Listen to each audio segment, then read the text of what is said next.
Hi friends, നമസ്കാരം. നമ്മുടെ ഇഷ്ടവിശേഷങ്ങളായ സ്നേഹക്കൂടിൻ്റെ ഒരു അടിപൊളി വിശേഷമായിട്ട് വന്നിരിക്കുന്നത്. അപ്പം എല്ലാവർക്കും നല്ലൊരു ദിവസം ആശംസിച്ചുകൊണ്ട് തന്നെ വിശേഷത്തിലേക്ക് പോകാം.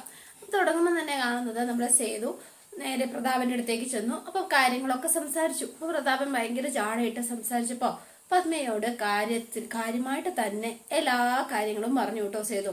അതെ, ഇത് സേതു മാധവനെ പറയുന്നത്, ഞാൻ വെറും വാക്ക് പറയാറില്ല. ചേച്ചി കാണാൻ ഇപ്പൊ നല്ല രസമുണ്ട്. അതുകൊണ്ട് സിന്ദൂരവും താലിയും ഒക്കെയാണ് ഞാൻ നിൽക്കുന്നത്. ഇനി എന്നെ ഇങ്ങോട്ടേക്ക് വരുത്തിയാൽ പിന്നീട് ഇതൊന്നും ഉണ്ടാവില്ല. മനസ്സിലായോ? എന്താടാ നീ പേടിപ്പിക്കുകയാണോ എന്ന് പ്രതാപൻ ചോദിച്ചപ്പോ, ഞാനോ? ഹേ, ഞാൻ പേടിപ്പിച്ചതൊന്നുമല്ല, ഞാൻ കാര്യം മാത്രം പറഞ്ഞതാ. നിങ്ങൾക്ക് മനസ്സിലായില്ല എങ്കിലും പ്രതാപ, പക്ഷേ ഇങ്ങനെ ദേ നിങ്ങളുടെ ഭാര്യയ്ക്ക് നന്നായി മനസ്സിലായിട്ടുണ്ട്. ഞാൻ പറഞ്ഞതിന്റെ എന്താ പൊരുൾ അത് നന്നായി മനസ്സിലായിട്ടുണ്ടെന്നാ പറഞ്ഞത്. അപ്പൊ ശരി, ഞാൻ വരട്ടെ, 48 മണിക്കൂർ അത് മറക്കണ്ട എന്ന് പറഞ്ഞിട്ട് നേരെ സേതു പുറത്തേക്ക് ഇറങ്ങി പോവാണ്. അപ്പൊ വേഗം തന്നെ പ്രതാപൻ നമ്മുടെ പത്മയടുത്ത് വന്ന് ചോദിക്കാണ്, അതെ എടി, എന്താ നിനക്ക് പേടിയുണ്ടോ എന്ന് ചോദിച്ചു. സത്യത്തില് പേടി ഉണ്ടോന്ന് ചോദിച്ചാ ഉണ്ട് എന്ന് പറഞ്ഞു. അവനെ ഒറ്റയാൻ അവന് മുന്നും പിന്നും ഒന്നും നോക്കാനില്ല. അവൻ എന്ത് ചെയ്താലും അവനെ അത് ബാധിക്കുകയില്ല എന്ന് നിങ്ങൾ മനസ്സിലാക്കണം. പക്ഷെ എന്റെ കാര്യത്തിൽ അങ്ങനെയല്ല. ചിലപ്പോ ബ്യൂട്ടി പാർലറിൽ പോയാൽ മേക്കപ്പും മുഖവും ഒക്കെ ചിലപ്പോൾ ശരിയാക്കി എടുക്കാതിരിക്കും. പക്ഷേങ്കില് സിന്ദൂരവും താലിയും അത് നിങ്ങളുണ്ടെങ്കിൽ മാത്രമേ എനിക്ക് അവകാശപ്പെട്ടിട്ടുള്ളൂ. അത് നിങ്ങൾ മറക്കാതിരുന്നാൽ കൊള്ളാം. അതുകൊണ്ട് കാശ് കൊടുക്കുന്നത് തന്നെയാ നല്ലത് എന്ന് പത്മജയും കൂടെ അവള് പറയുകയാണ് കേട്ടോ. അപ്പൊ പിന്നെ ആകെ പ്രതാപൻ കുഴങ്ങി. ഇനി എന്താ ചെയ്യേണ്ടത്? എങ്ങനെങ്കിലും അവനെ ഒതുക്കിയില്ല എങ്കിൽ പൈസ കൊടുക്കേണ്ടി വരും. സേതുവിന്റെ അടുത്ത് പിടിച്ചു നിൽക്കാൻ എന്താണെങ്കിലും പ്രതാപനെ കൊണ്ട് കഴിയില്ല. അപ്പൊ ഇങ്ങനെ വിഷമിച്ച് നിന്നിട്ട് പ്രതാപൻ ഒരു എന്താ പറയാ സൂത്രം കണ്ടുപിടിച്ചു. മറ്റൊന്നുമല്ല, ഇന്ദ്രൻ. നേരെ ഇന്ദ്രനെ ചെന്ന് കാണുകയാണ് കേട്ടോ. അപ്പൊ ഇന്ദ്രൻ അങ്ങോട്ടേക്ക് വന്നു. അപ്പൊ പ്രതാപൻ ഭയങ്കര ചിരിയൊക്കെ ചിരിച്ച് അങ്ങോട്ടേക്ക് ചെല്ലുകയാണ്. മുമ്പേ കാണേണ്ടതായിരുന്നു നമ്മൾ തമ്മില്, മുമ്പേ പരിചയപ്പെടണമായിരുന്നു. എടോ, താൻ ആദ്യം കാര്യം പറ, എന്നിട്ടും മതി താൻ സൂചിപ്പിക്കുന്നത് എന്ന് പറഞ്ഞു ഇന്ദ്രൻ. എന്താ കോടിക്കാണലിന്റെ ഉദ്ദേശം? പിരിവാണോ? അയ്യോ, ഒരിക്കലുമല്ല. എന്റെ കൈ ഇങ്ങനെ പിരിയാതിരിക്കാൻ വേണ്ടിയിട്ടാ വിളിച്ചത്. സഖ്യം വേണം, സഹായോ. എന്താണാവോ ഞാൻ ചെയ്യേണ്ടത് എന്ന് ചോദിച്ചു ഇന്ദ്രൻ. മാധവനാണോ ശത്രു? അതെ എന്ന് പറഞ്ഞു. 48 മണിക്കൂറാ എനിക്ക് തന്നിരിക്കുന്ന ആ ഒരു സമയം. വാങ്ങിയ കാശ് അവന്റെ പെങ്ങക്ക് തിരിച്ചു കൊടുത്തില്ലെങ്കിൽ അവസാനിപ്പിച്ച് കളയും എന്നാ അവന്റെ ഒരു ഭീഷണി. എടോ, താനൊരു രാഷ്ട്രീയക്കാരനല്ലേ? ഇതുപോലുള്ള ഭീഷണികൾക്ക് മുൻപിൽ പതറാൻ പാടുണ്ടോ? ആണികളെ വെച്ച് മുട്ടുകാല് തല്ലി ഒടിക്കണ്ടേ അവന്റെ? എന്നിട്ടല്ലേ എടോ കോപ്പെ, തനിക്കത് ചെയ്യാൻ പറ്റില്ലേ? അപ്പൊ പിന്നെ മിണ്ടാതെ നിന്ന് കുറച്ചു നേരം. പഴയ പോലെയൊന്നും അല്ല ഇന്ദ്ര രാഷ്ട്രീയം. പണ്ട് പുറം പാർട്ടികളുടെ ശത്രുക്കളെ മാത്രം സൂക്ഷിച്ചാൽ മതിയായിരുന്നു. പക്ഷെ ഇപ്പോ സ്വന്തം പാർട്ടി തന്നെയാ ശത്രുക്കൾ കൂടുതൽ. നമ്മള് എങ്ങനെ പാര വെച്ച് കിടത്താന്നാ കൂടെ നിൽക്കുന്നവർ പോലും ചിന്തിക്കുന്നത്. അതുകൊണ്ടാണ് ഞാൻ ഈ കേസ് പാർട്ടിയിലുള്ളവരോട് പറഞ്ഞ അപ്പൊ തന്നെ അവര് സേതുവിനെ വിളിക്കും. എന്നിട്ട് അവനുമായിട്ട് ചേർന്ന് എന്നെ അങ്ങ് കുളിപ്പിച്ച് കിടത്തും. ഇപ്പൊ സംഭവിക്കാൻ പോന്നു ഇന്ദ്രനെ ആവുമ്പോ വിശ്വസിക്കാലോ. ഒന്നുമില്ലെങ്കിലും ചതിക്കില്ലല്ലോ. ആര് പറഞ്ഞു? അതെങ്ങനെ തനിക്കറിയാം എന്ന് ചോദിച്ചു. അല്ലെന്നേ, ഈ ഭംഗി കണ്ടാൽ അറിയില്ലേ, സുന്ദരന്മാര് ചതിക്കില്ല എന്നാ. ആണോ എന്ന് ചോദിച്ചു. വേഗം ഇന്ദ്രനെ ചോദിച്ചു. ഓ, അങ്ങനെ ഒരു ചൊല്ലുണ്ടോ? ഞാൻ കേട്ടിട്ടില്ല, അതെനിക്ക് അറിയില്ല കേട്ടോ. അപ്പൊ വേഗം തന്നെ, ശരി, എനിവേ എന്താ ഞാൻ ചെയ്യേണ്ടത് അത് പറ. കുറച്ച് ബുദ്ധി ഉപദേശിച്ചു തന്നാ മതിയോ? മതി. തൽക്കാലം സേതു മാധവന്റെ ഭീഷണിയിൽ നിന്ന് എനിക്കൊന്ന് രക്ഷപ്പെടണം. അതിന് നീ എന്തെങ്കിലും ചെയ്യാൻ പറ്റുമോ? കാശ് കടം വാങ്ങിയതല്ലേ പ്രശ്നം? അതെ, അത് തന്നെയാ പ്രശ്നം. അതെ, ഞാൻ പറയുന്നത് പോലെ അനുസരിക്കേണ്ടി വരും. അനുസരിക്കാം. ലെവൽ ഇത്തിരി താഴെയാ. എന്റെയാണോ? അല്ലടോ, തന്റെ പിന്നെ പണ്ടേ ആണല്ലോ. താൻ വെറും കൂതറയാണല്ലോ. അത് പിന്നെ പറയേണ്ട കാര്യമുണ്ടോ? എടോ, ഞാൻ ഇപ്പൊ പറഞ്ഞത് ചെയ്യാൻ പോകുന്ന ആ പണിയെ കുറിച്ചാ. മനസ്സിലായോ തനിക്ക് എന്ന് ചോദിച്ചു. കാശ് കൊടുക്കാനുള്ള പെങ്ങളില്ലേ സേതുവിനെ, അവളെ വിളിക്ക്. എന്നിട്ട് കാശ് റെഡി ആയിട്ടുണ്ട്, തനിച്ച് വരാൻ പറ എന്ന് പറഞ്ഞു. അവൻ വന്നാ എന്ത് ചെയ്യാനാ? അവള് പിന്നെ ഞാനും തമ്മിൽ അത്ര രസത്തിലല്ല. കാശ് തരാനാ വിളിക്കുന്നെന്ന് പറ. അവള് പറന്നു വരും. എന്നിട്ട് എടോ പ്രതാപ, താൻ ആദ്യം പറയുന്ന അനുസരിക്ക്. അവള് വരുമെന്ന് ഉറപ്പാക്ക്. എന്നിട്ടല്ലേ എന്താ ചെയ്യേണ്ടതെന്ന് പറയാൻ പറ്റൂ. ശരി എന്ന് പറഞ്ഞ പ്രതാപൻ നേരെ ഋതുവിന്റെ ഫോണിലേക്ക് വിളിക്കുകയാണ്. ആദ്യം ഋതു ഒന്നും അടിച്ചെങ്കിലും പിന്നീട് ഫോൺ എടുക്കാണ് കേട്ടോ. അതെ മോളെ, അത് പിന്നെ എന്ത് വേണം എന്ന് ചോദിച്ചു. ഒരു കടുപ്പത്തിലാ സംസാരിച്ചത്. ക്യാഷ് റെഡി ആയിട്ടുണ്ട്, അത് തരാനാ വിളിച്ചത് എന്ന് പറഞ്ഞു. അതിന് മോളൊന്ന് വരണം. ആ വരാം എന്ന് പറഞ്ഞു. വേഗം ഒറ്റയ്ക്ക് വന്നാ മതി കേട്ടോ. അവനുണ്ടല്ലോ ആ സേതുമാധവൻ, അവന്റെ നിഴല് പോലും എനിക്ക് കാണുന്നത് ഇഷ്ടല്ല. അതുകൊണ്ടാ തനിച്ച് വന്നാ മതി എന്ന് പറഞ്ഞത്. എവിടെയാ വരേണ്ടത്? ശരി വരാം എന്ന് ഋതു സമ്മതിച്ചു എന്ന് ഇന്ദ്രനോട് ചെന്ന് പറയാണ്. കാശല്ലേ പിന്നെ വരാതിരിക്കുവോ? ഇന്ദ്രൻ പറഞ്ഞതുപോലെ അവൾ പറന്ന് തന്നെ വരും എന്ന് പറഞ്ഞു. പക്ഷേ എന്ത് കയ്യില് പൈസ പോലും ഇല്ല. അതിലല്ലേടോ ഈ ഞാൻ ഇരിക്കുന്നത്. ഇപ്പൊ ചെയ്തതുപോലെ ഇനിയും ഞാൻ പറയുന്നത് പോലെ തന്നെ താനങ്ങ് ചെയ്താൽ മതി, എല്ലാം ശരിയാവും. എന്ത് ശരിയാവും? അല്ല എല്ലാം ശരിയാവും. ആ അതാണ് പ്രതാപ എന്ന് പറഞ്ഞു. പ്രതാപം മിണ്ടാതെ ഇങ്ങനെ നിന്നോട്ടോ. പിന്നെ കാണുന്നത് ഋതുവിനെയാണ്. ഋതു ഒരു ഓട്ടോറിക്ഷയൊക്കെ പിടിച്ച് നമ്മുടെ പ്രതാപൻ പറഞ്ഞ സ്ഥലത്ത് എത്തിയിട്ട് പ്രതാപനെ വിളിച്ചു. അങ്ങളെ ഞാൻ എത്തി എന്ന് പറഞ്ഞു. ആ മോളെ എന്ന് പറഞ്ഞു പ്രതാപനും അങ്ങോട്ടേക്ക് എത്തുകയാണ്. അപ്പൊ ചിരിച്ചുകൊണ്ടൊക്കെയാ വരുന്നത് കേട്ടോ. അല്ല ഞാൻ നേരത്തെ എത്തി കേട്ടോ മോളെ. അല്ല കാശ് എവിടെ? ക്യാഷ് വണ്ടിക്കകത്തിരിക്കാം മോളെ, വാമ. അല്ല എവിടെ ഒപ്പിച്ചു എന്ന് ചോദിച്ചു ഋതു വേഗം. ടൈറ്റ് ആണെന്നാണല്ലോ അങ്ങൾ പറഞ്ഞുകൊണ്ടിരുന്നത്. രാഷ്ട്രീയക്കാരനല്ലേ മോളെ, ആ ക്യാഷ് ഒപ്പിക്കാൻ വല്ല പാടുമുണ്ടോ? അത് മോക്ക് എന്നോട് ദേഷ്യമൊന്നും തോന്നരുത്. പിന്നെ ഞാൻ മോളോട് അങ്ങനെയൊന്നും പറയാൻ പാടില്ലായിരുന്നു.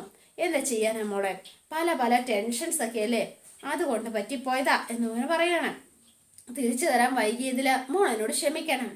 കാശ് തന്ന നമ്മൾ തമ്മിലുള്ള വഴക്ക് ആ നിമിഷം തീരും. പൊന്നും മടത്തിലും എന്റെ കൂടത്തിൽ നിൽക്കാൻ ആരുമില്ലെന്നറിയാലോ. ആകെ ഉണ്ടായിരുന്ന ആശ്വാസം അമ്മാവനായിരുന്നു. ആ അമ്മാവനാ എന്നെ ചതിക്കാൻ നോക്കിയിരിക്കുന്നത്. അപ്പൊ പിന്നെ കാശ് തന്നില്ലായിരുന്നു എങ്കിൽ ഞാൻ സ്വന്തവും ബന്ധവും ഒന്നും ഞാൻ നോക്കില്ലായിരുന്നു. പത്മജ അമ്മായി വിധവയായേനെ. അപ്പൊ എന്താ തട്ടൂന്നാണോ നീ ഉദ്ദേശിച്ചത്? അതെ, അത് തന്നെയാ ഞാൻ ഉദ്ദേശിച്ചത്. പറ്റിച്ചെങ്കിൽ ഞാൻ അങ്ങനെ തന്നെ ചെയ്തേനെ എന്ന് പറഞ്ഞു. ആ ഇതിപ്പോ തരാൻ തയ്യാറായല്ലോ, നല്ല കാര്യം എന്ന് പറഞ്ഞു. ശരി മോള് കാറിലടുത്തേക്ക് വാ എന്ന് പറഞ്ഞ് ഇവളെയും കൂട്ടിക്കൊണ്ട് അങ്ങോട്ടേക്ക് പോവാണ് പ്രതാപൻ. പ്രതാപൻ പോകുന്ന വഴിക്ക് കയ്യില് ഈ ക്ലോറോഫോമിന്റെ ഇത് വെച്ചിട്ടുണ്ടായിരുന്നു. അതെടുത്ത് നമ്മുടെ ഋതു ഡിക്കി ഇങ്ങനെ തുറന്ന സമയത്ത് വേഗം നമ്മുടെ മൂക്കി പിടിച്ച് പെട്ടെന്ന് തന്നെ ആള് ബോധം കെട്ട് നിലത്ത് വീഴുകയാണ് കേട്ടോ. ആ നിനക്ക് ഞാൻ കാണിച്ചു തരാടി, നീ എന്നെ കൊല്ലുവല്ലേ? ആരായി ഇപ്പം മരിക്കുന്നതെന്ന് കാണിച്ചു തരാം നിന്നെ ഞാൻ ശരിയാക്കി തരാം. ചാവുന്ന ആരാണെന്ന് ഞാൻ കാണിക്കാം എന്ന് പറഞ്ഞ പ്രതാപൻ ഇവളെയും തൂക്കിയെടുത്ത് വേറൊരു സ്ഥലത്തേക്ക് എത്തിയിരിക്കുകയാണ് കേട്ടോ. അപ്പൊ പ്രതാപൻ അവിടെ ചെന്നു ഋതുവിനെയൊക്കെ അകത്തേക്ക് കയറ്റി. എന്നിട്ട് ഋതുവിന്റെ മുഖത്ത് വെള്ളമൊക്കെ തളിച്ച് ബോധമൊക്കെ തെളിഞ്ഞു കേട്ടോ. അപ്പൊ വേഗം തന്നെ ഋതു ചോദിക്കുകയാണ്, നമ്മളിത് എവിടെയാ എന്ന് ചോദിച്ചു.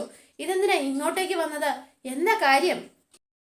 ഇതും എന്റെ ഒരു സ്ഥലം തന്നെയാണ് എന്ന് പറഞ്ഞു. അപ്പോഴേക്കും വേഗം വാതിലടച്ചു. എന്തിനാ ഡോർ അടയ്ക്കുന്നത് എന്ന് ചോദിച്ചു. വേഗം തന്നെ ഇനി ഈ വാതില് അടഞ്ഞേ ഇരിക്കൂ, തുറക്കാനൊന്നും പോണില്ല. ഏത് വരെയാണെന്നറിയോ എന്ന് ചോദിച്ചു. അപ്പൊ വേഗം തന്നെ പ്രതാപൻ ഒരു പത്രം എടുത്തോണ്ട് വരികയാണ് കേട്ടോ. വിൽപത്രം പോലത്തെ ഒരു പത്രം. ദേ മോളിത് ഈ മുദ്രപത്രത്തില് ഒപ്പിടുന്നത് വരെ മാത്രം എന്ന് പറഞ്ഞു. വേറൊന്നുമില്ല കേട്ടോ മോളെ ഇതില്. ഞാൻ മോളുടെ കയ്യിൽ നിന്ന് വാങ്ങിച്ച ആ കാശ് മുഴുവൻ തിരിച്ച് കൈപ്പറ്റി എന്നാ ഇതിൽ എഴുതിയിരിക്കുന്നത്. അതുകൊണ്ട് അതോടെ നമ്മൾ തമ്മിലുള്ള ഇടപാടെല്ലാം ഇതോടെ അവസാനിച്ചു. അപ്പൊ എന്റെ കാശ്? അയ്യോ അത് പോയില്ലേ എന്നേ, അത് നിനക്കറിയില്ലേ? ശരിക്കും അതെ, ഒന്നുമില്ലെങ്കിലും നമ്മള് അല്ലെങ്കിൽ ഞാൻ മോളെ അങ്കിളല്ലേ മോളെ, നീ അങ്കിളിനെ സഹായിച്ചോ. അത്രമാത്രം അങ്കിളിനെ സഹായിക്കുന്ന മരുമക്കൾക്ക് പുണ്യം കിട്ടുമെന്നാ സ്വാമി പറയുന്നത്. ഏത് സ്വാമി എന്ന് ചോദിച്ചു. ഏതോ ഒരു സ്വാമി, അത്രയേ ഉള്ളൂ. നടക്കില്ല, ഈ മുദ്രപത്രത്തിൽ ഞാൻ ഒപ്പിട്ട് തരുന്ന പ്രശ്നമില്ല. എനിക്ക് എന്റെ കാശ് തിരിച്ചു വേണം എന്ന് ഋതു പറയണം. ശരി എങ്കിൽ നീ കേട്ടോ, അത് നടക്കില്ല എന്ന് തന്നെ പറഞ്ഞു. എന്റെ കയ്യിൽ കാശ് വേണ്ടേ? മേടിക്കാൻ എനിക്കറിയാം. നീ എങ്ങനെ മേടിക്കും ഒന്ന് പറഞ്ഞേ. എന്റെ കയ്യിൽ നിന്ന് കാശ് വാങ്ങിച്ചതിന് എന്തെങ്കിലും തെളിവുണ്ടോ? ഒരു തെളിവില്ല. ഒരു കടലാസ് തുണ്ടെങ്കിലും നിനക്ക് ഞാൻ എഴുതി തന്നിട്ടുണ്ടോ? സിവിലാണെങ്കിലും ക്രിമിനൽ ആണെങ്കിലും എനിക്കെതിരെ നിനക്ക് ഒന്നും ചെയ്യാൻ പറ്റില്ല മോളെ എന്ന് പറഞ്ഞു. എന്നിട്ട് പ്രതാപൻ ഇങ്ങനെ ചിരിക്കുകയാണ് കേട്ടോ, അട്ടഹസിച്ച് ചിരിച്ച പോലെ. അപ്പൊ നീ ചോദിക്കും, എങ്കിൽ പിന്നെ എന്തിനാ ഇങ്ങനെ ഒരു മുദ്രപത്രം എന്ന് എഴുതി വാങ്ങുന്നത് എന്ന്. ഇത് ഒരു കാര്യത്തിലല്ല.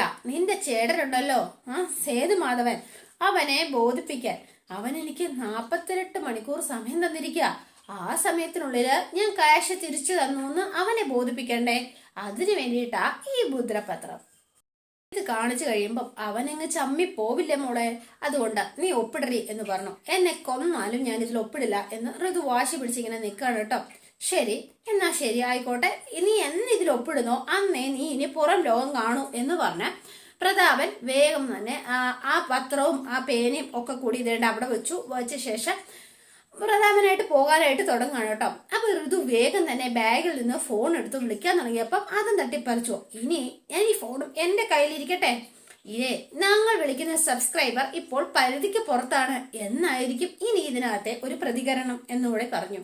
എന്നിട്ട് പ്രതാപൻ വേഗം ഇറങ്ങാൻ തുടങ്ങിയപ്പോഴത്തേനും ഋതു വേഗം ചെന്ന് വാതിലിൽ നിന്ന് തുറക്കാൻ നോക്കുകയാണ് കേട്ടോ. അപ്പൊ ഇവളെ തള്ളി അകത്തേക്ക് ഇട്ടിട്ട് പ്രതാപൻ റൂമും പൂട്ടിയിട്ട് പെട്ടെന്ന് അവിടുന്ന് പോവാണ്. ഇനി എന്ത് ചെയ്യും എന്നറിയാതെ ഋതു ആകെ ടെൻഷനിൽ അവിടെ ഇവിടെ ഒക്കെ നോക്കി. പക്ഷെ എങ്കിലും ഒരു രക്ഷയില്ല, തുറക്കാനും പറ്റുന്നില്ല. ആള് പെട്ട് അവിടെ ഇങ്ങനെ ഇരിക്കുകയാണ് കേട്ടോ. പ്രതാപ അങ്കളെ തുറക്കുക എന്നൊക്കെ പറഞ്ഞിട്ടും പ്രതാപൻ ഇതൊന്നും കൂട്ടാക്കാതെ വണ്ടി എടുത്ത് അങ്ങ് പോവുകയും ചെയ്തു. പിന്നെ കാണുന്ന പൂർണിമാമേനെയാണ്. അപ്പൊ പൂർണിമാമ ഇങ്ങനെ ടെൻഷൻ അടിച്ച് നടക്കാണ്. അമ്മ ഇതുവരെ ഉറങ്ങിയില്ലേ? സാധാരണ അമ്മ ഈ സമയമാകുമ്പോ കിടക്കുന്നതായിരുന്നല്ലോ, എന്തു പറ്റി? ഋതു ഇതുവരെ എത്തിയിട്ടില്ല എന്ന് പറഞ്ഞു. അപ്പൊ അച്ചുവും പല്ലവിയും വന്നു. അവൾ എവിടെ പോയി? വരേണ്ട സമയം കഴിഞ്ഞല്ലോ. ഞാനും അതാ ആലോചിക്കുന്നത്. ഞാൻ ഫോൺ വിളിച്ചിട്ട് കിട്ടുന്നില്ല, സ്വിച്ച് ഓഫാ. കുറുപ്പങ്ങളെ ഒന്ന് വിളിക്കായിരുന്നില്ലേ? ടെക്സ്റ്റൈൽസിൽ നിന്ന് ചെന്നില്ല എന്നാ കുറുപ്പേട്ടൻ പറയണത്. എങ്കിൽ പിന്നെ എന്തെങ്കിലും പ്രോഗ്രാമിന് പോയതായിരിക്കും. എന്ത് പ്രോഗ്രാം? അവൾ എവിടെ പോയാലും എന്നോടത് പറയുന്നതാ.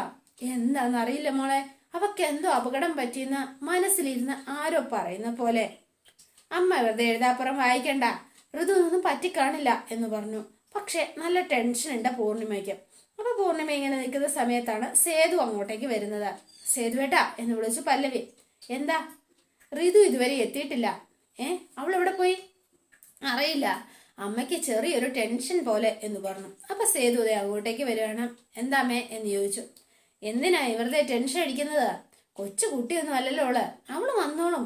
അതല്ല, എന്തോ അമ്മ പറയുന്നത് അവക്ക് എന്തോ ആപത്ത് പറ്റിയെന്നാ പറയണത്. മനസ്സിന് ഒരു സ്വസ്ഥതയും ഇല്ല മോനെ, അതുകൊണ്ടാ അമ്മ ഇങ്ങനെ കൊച്ചു കുട്ടികളെ പോലെ പെരുമാറിയാൽ എങ്ങനെയാ? പൂർണിമ ടെക്സ്റ്റൈൽസ് എന്ന സ്ഥാപനം നടത്തുന്ന ആളാ അമ്മയുടെ മോള്. അവൾ എത്തിക്കോളുന്നേ. അതെ, അവൾ തനിച്ചെവിടെ പോയി എത്ര മീറ്റിംഗ് അറ്റൻഡ് ചെയ്തിരിക്കുന്നു. അതൊക്കെ ശരിയായിരിക്കാം. അന്നൊന്നും എന്റെ മനസ്സ് ഇത്രയും സ്വസ്ഥതക്കേട് കാണിച്ചിട്ടില്ലല്ലോ. പക്ഷെ എനിക്കെന്തോ ഒരു പേടി പോലെ. ഇപ്പൊ എന്താ അങ്ങനെ വരാനായിട്ട് കാരണം? എന്തോ പ്രശ്നമുണ്ട് ഉറപ്പാ. എല്ലാവരും ടെൻഷൻ അടിച്ചിരിക്കുകയാണ്. അവൾ വന്നോളും എന്നൊക്കെ പറഞ്ഞ് സേതു ആശ്വസിപ്പിച്ചു. അപ്പൊ അച്ചു റൂമിൽ ചെന്നിട്ട് അച്ചുവിന് ഭയങ്കര സങ്കടമാണ്. ശരിക്കും വന്നാല് എനിക്ക് നല്ല ടെൻഷനുണ്ട്. അവൾ ഇനി എന്തെങ്കിലും ചെയ്ത് കാണുമോ ഹരി? ഹയ്യേ, നീ എന്താ പറയുന്നത്? ഋതുവിന് അത്രയും മനക്കെട്ടിയില്ലാത്ത ആളാണെന്നാണോ നീ വിചാരിച്ചിരിക്കുന്നത്?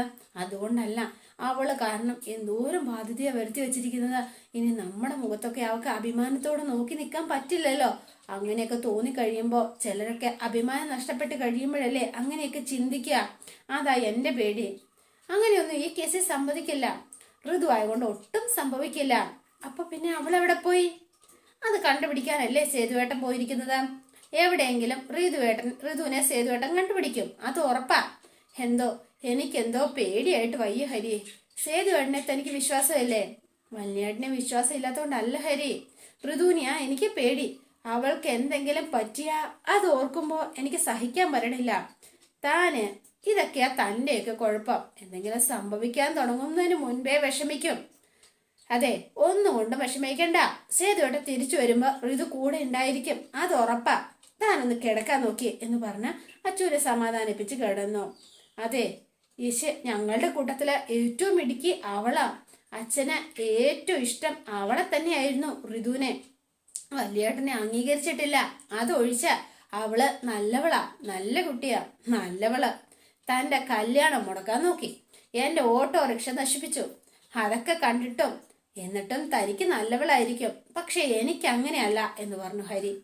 ഈ വീട്ടില് ഞാൻ ഏറ്റവും കൂടുതൽ അപമാനിക്കപ്പെട്ടിട്ടുള്ളത് അവള് കാരണം മാത്രാണ്. ഒന്നും ഞാൻ മറന്നു എന്നൊന്നും വിചാരിക്കണ്ട. പഴയതുപോലൊന്നും അല്ല. അപ്പ തന്നെ കിട്ടും തിരിച്ചടി. അതാ കാലം. എന്റെ മനസ്സ് വേദനിപ്പിച്ചതിന് ദൈവം കൊടുത്ത തിരിച്ചടിയായത്. അല്ലെങ്കിൽ കണ്ടോ എന്ന് പറഞ്ഞു. അതെ, അങ്ങനെയൊന്നും പറയല്ലേ ഹരി, പാവാ. എന്റെ ചോര തന്നെയല്ലേ അവള്, അവക്ക് എന്തെങ്കിലും പറ്റിയാ എനിക്ക് സഹിക്കാൻ പറ്റില്ല, എനിക്കത് നോവും എന്ന് പറഞ്ഞു. അപ്പൊ ആകെപ്പെട്ട് ഋതു അവിടെ ഇരിക്കാണ് കേട്ടോ. അപ്പൊ അതോടെയാണ് ഇന്നത്തെ വിശേഷം അവസാനിക്കുന്നത്. ഇനി നാളത്തെ വിശേഷം ഇതിലും ഗംഭീരാണ്. അപ്പൊ എല്ലാവരും വെയിറ്റ് ചെയ്യുക. ഇഷ്ടപ്പെട്ടുവെങ്കിൽ ലൈക്ക് ചെയ്യുക, ഷെയർ ചെയ്യുക, തൊട്ടടുത്ത് ആ ബെൽ ബട്ടൺ കൂടെ ഒന്ന് ഞെക്കുകയാണെങ്കിൽ ഞാൻ ഇടുമ്പോൾ തന്നെ നോട്ടിഫിക്കേഷൻ ലഭിക്കുന്നതായിരിക്കും. പുതുപുത്തൻ വിശേഷമായിട്ട് എത്താം. Bye and see you again.